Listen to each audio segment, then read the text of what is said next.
Aviator. Rusha ndege, ushinde. Wapi utatua? Uamuzi ni wako. Aviator inapatikana kupitia pmbet.co.tz.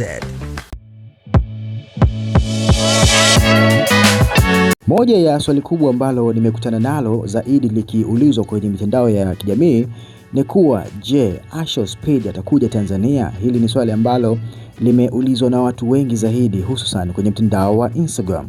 Kama ambavyo unafahamu, Ashowspeed yuko kwenye bara la Afrika na anatembelea nchi ambazo zipo kwenye bara hili, na kikweli mpaka sasa nimeona ametembelea nchi zaidi ya 4 ikiwemo Afrika ya Kusini, Zambia, Angola pamoja na Kenya. Na siku ya jana alikuwa nchini Kenya na mapokeo yake yalikuwa ni makubwa sana, na kikweli hata yeye mwenyewe kuamini kile ambacho alikiona ama alikutana nacho siku ya jana nchini Kenya. Na kikweli wa Kenya walionyesha ukarimu wao. Rais wa nchi hiyo alimkaribisha pia Ashowspeed kwenye nchi yake, na tuliona pia alitembelea sehemu nyingi sana za nchi hiyo, na kikweli mimi nilipenda mpangilio ambao waliupanga wao ama sehemu ambazo walizipanga Ashowspeed atembelee, kwa sababu ni sehemu ambazo pia ni vivutio vya nchi hiyo. Na kikweli kama ambavyo unafahamu, Ashowspeed ni mtu ambaye anafuatiliwa sana duniani kote. Kwa hiyo kwa wao kumpeleka zile sehemu ambazo zina vivutio ilikuwa ni bonge moja la idea, kwa sababu ile ilikuwa inaweza kufanya watu wengine duniani ambao wanamtazama Ashowspeed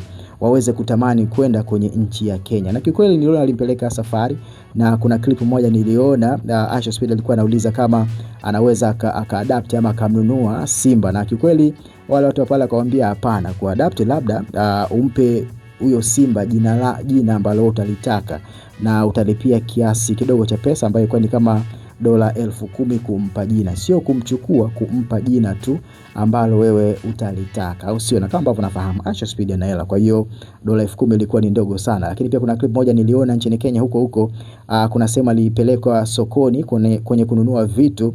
Sasa yeye alipenda t-shirt, nadhani kwa ni t-shirt kama sio shati, na alipoambiwa bageni bei, yule jamaa muuzaji akataja kiasi chake cha pesa, bana hii mfano nitauza na kuuzia shilingi 5,000. Sasa Ashowspeed alipoambiwa bageni naye ili bei ishushwe, yeye anapanda bei. So kidizani kama ilikuwa ni kitu fulani hivi fani. Na sehemu nyingine ni nyingi sana alipelekwa Ashowspeed. Alionja chakula cha Kenya, kama ambavyo unafahamu Kenya na Tanzania ni majirani, vyakula vyetu ni vile vile. Alionjeshwa mfano kuna nyama choma, ugali na vitu kama hivyo. Lakini pia kuna sehemu nilipenda sana, alionjeshwa bana nyama korodani za ng'ombe, kidizani kama ile nayo niliona imetrendi sana. Sasa tukirudi kwenye swali ambalo wengi wamekuwa kiuliza kwenye mitandao ya kijamii, lakini pia nimeona pia baadhi ya watu wakijibu kwenye comment hilo swali, japo sikuwa na uhakika sana. Na kikweli niliangalia ile trailer ya ambayo Ashowspeed alitangaza kuwa atatembelea nchi ambazo zinapatikana kwenye bara la Afrika. Niliona pia kama Tanzania ilikuwepo, japo the first video ya kwanza aliyoposti Tanzania ilikuwepo, lakini video ambayo ilifuata Tanzania ilikuwepo. Sasa wengi wakanasema Ashowspeed hawezi kuja Tanzania, na kikweli jana wengi walikuwa wanategemea kuwa Ashowspeed akitoka Kenya basi leo atakuwa nchini Tanzania. Sasa swali ni kwamba atakuja Tanzania, na moja ya jibu ambalo limekuwa likijibiwa sana na ikabidi na mimi nianze kufuatilia kama kweli inawezekana ni kuhusiana na mtandao. Wengi wanasema kuwa Ashowspeed hawezi kuja Tanzania kwa sababu ya mtandao. Najua nchi ambazo Ashowspeed anatembelea anatumia mtandao wa Starlink. Kama unaona yule cameraman wake anakuwa na begi amelibeba, kile ni kifaa ambacho kinamuunganisha na mtandao wa moja kwa moja ambao huu unatoka kwenye satellite. Ashowspeed hatumii ile mitandao ya simu ambayo wewe unajua, mfano kama unatumia mtandao wako hapo sijui ni mtandao gani, yeye atumie mtandao wa hiyo kampuni. Yeye anatumia Starlink ambayo inamuunganisha direct na ambao mtandao ambao unatoka kwenye satellite. Na najua utakuwa unajiuliza Starlink ni nini? Starlink ni huduma ya internet ya kasi kubwa inayotolewa na kampuni ya SpaceX, na kampuni hii inamilikiwa na Elon Musk. Na wengi walikuwa wanauliza vipi atakuja, na hili ndio ambalo lilikuwa jibu, hawezi kuja kwa sababu Tanzania haijaanza ama haijaruhusu mtandao huu wa Starlink kutumika. Na kikweli ukifikiria kwa mara ya kwanza, ya pili, ya tatu, ni kweli kwa sababu hawezi kaja hapa Bongo akaanza kutumia mtandao fulani wa simu, kitu ambacho inaweza kapelekea video zake zikagoma. Na kama ukifuatilia vizuri, ukitazama stream zake, hauje kuona video yake hata moja ikikwama ikigoma na nini. Unaona vitu vinaenda direct, na hata kienda zile sehemu ambazo ni vijijini sana, shamba, bado mtandao wake unakuwa unafanya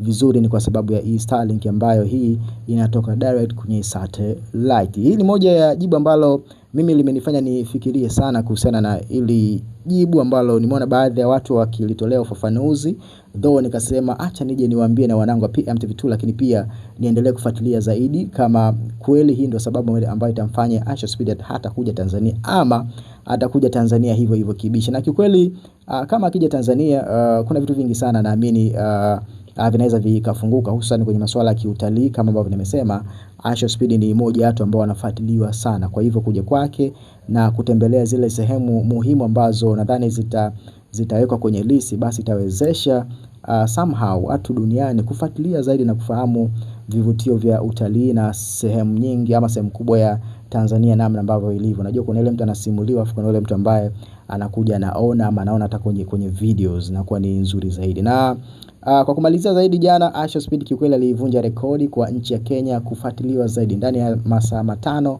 ama 6 alikuwa kitazamwa na watu milioni 6 live. Yani imagine iko live alafu pale watu wanaangalia milioni 6. Kwa hiyo kwa nchi ya Kenya siku jana aliweza kuvunja rekodi hiyo. Na kwa nchi ambazo ametembelea hizo nyingine hakuwa akifika huko, alikuwa anaishia kwenye watu 70,000, watu 200,000, 300,000, lakini kwa Kenya ilikuwa imevuka zaidi ya numbers ambazo amekuwa akizipata kwenye hizo nchi nyingine. So shout out kwa Asha Speed na kwa wale ambao wamekuwa kiuliza hilo swali na wakitamani kujua majibu ya hilo swali. Kwa ufupi kabisa mimi nimejibu hivyo kwa namna ambavyo watu wamekuwa kijibu, na nimejaribu pia kufuatilia. Kwa tuendelee kubaki nasi, taendelea kufuatilia taratibu na tuweza kufahamu zaidi ni kweli kuwa sababu ambayo inamfanya Asha Speed asije Tanzania ni mtandao. Tuandikie hapo chini kwenye comment unafikiria nini. Lakini pia kama akija Tanzania unadhani atafikia mkoa gani? Dar es Salaam, Arusha, Geita, Sumbawanga? Hebu niandikie hapo chini kwenye comment. Mimi ni Nicky Tozi, hii ni PMTV2. Mpaka baadaye. Bye bye.